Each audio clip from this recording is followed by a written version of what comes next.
guys just a little bit before we jump into the demo here with Catherine. We have a Roach violin. Anyway, he's a really interesting guy, and this is the second of 3 violins that have come through our shop. So the first one sold. This is the second one. It's I'll put all the details on there, but this is a really great one. It has the regraduated top with his new. Around 1920, he really upped his game when it came to graduating or regraduating violin. So we're just going to turn it over to Catherine. I'll stop talking or it would be an hour demo. So here she is.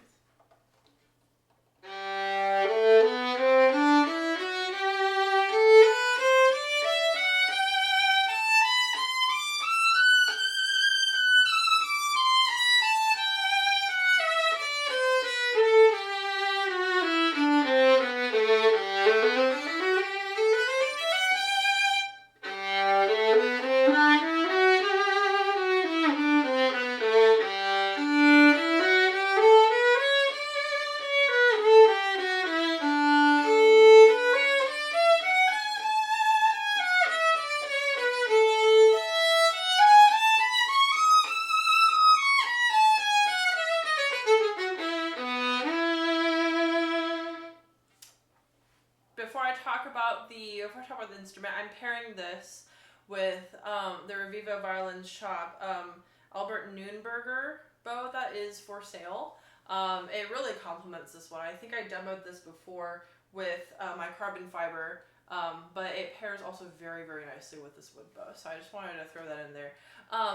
Just a gorgeous, bright sound. It's like, the sound just really shines forth. Very powerful, very extroverted, loud sound. Like, you will be heard, you shall shine forth wherever you're playing. So already such an extroverted sound in this instrument, and I just love it. I love hearing that brightness underneath. You hear the instrument very clearly right here, and you hear just how bright it is.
This instrument is. Now, I know part of it is contributing to the El Canones, which are my favorite string on this planet, but the wood is just so resonant, has such lovely, just bell-like ringing that accompanies it. It's just gorgeous.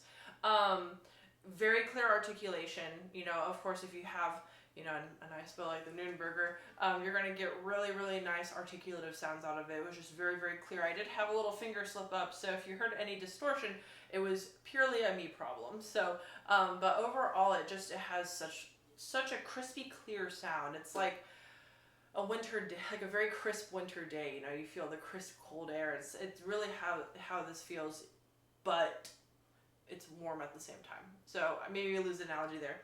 But it gets a beautiful, warm, ringy sound, but it's also crispy at the same time. I don't know, maybe tortilla chips. Whatever you want to imagine. Freshly baked tortilla chips. But it's just so clear, so clean, and just bright and warm. So just a wonderful synergy of so many wonderful things. Now, I did sort of spy a tiny hint of a wolf tone here.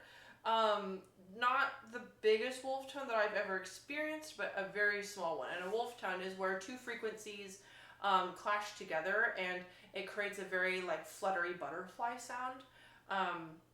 And so that's very, very normal. It's unfortunate, but very normal for an instrument to have that. And there are lots of ways to fix it. A little thingy that you could put on your instrument, pardon my unprofessional jargon, but there's like a little thing that you can stick onto your instrument to kind of dampen the wolf tone. There's also a little, another little thingy that you can put on your, on one of the strings or wherever the wolf tone is happening. And that can just, and also wolf tones can just kind of fade over time. My personal and professional instrument had a wolf tone, and it just one day just disappeared. It was the strangest thing. It had like the worst wolf tone, and then it just was like, bye. So wolf tones are a very mysterious thing, but you know, just talk to your luthier. It is not a big deal. It doesn't speak to the quality of the instrument. It just means that your instrument has a wolf tone. It's just kind of one of those things. But overall, you don't, you know, as musicians, we don't play up sol G super duper often. So if you're an intermediate to advanced, I can't imagine that you'll hit this wolf tone unless if you play chartist, then you will hit it a little bit. But of course, again, talk to your luthier.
Double stop sound on this instrument. You can hear double stop very clearly.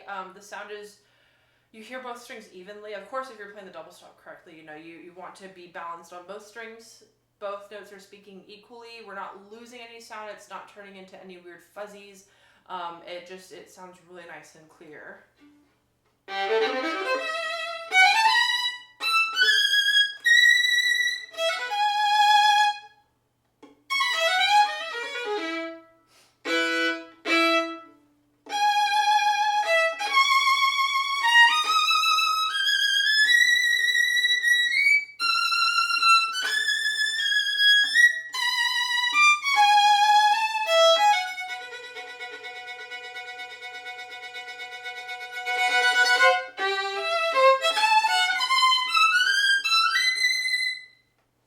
Okay, whew, really powerful instrument. I love the way that vibrato sounds on this instrument. It really complements the sound, and the vibrato really sends out the sound a lot more. It's just really, really nice.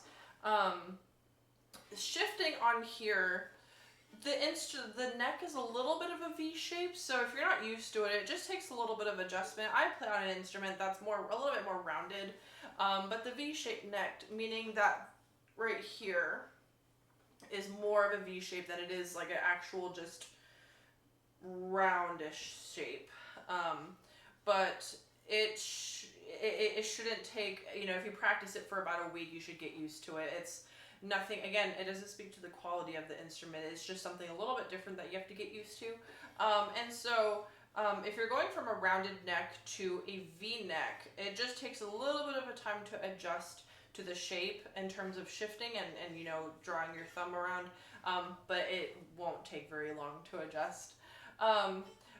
Also, when you shift upwards, we don't lose any sound, which is, you know, a huge indicator to the quality. This is an indicator to the quality of the instrument.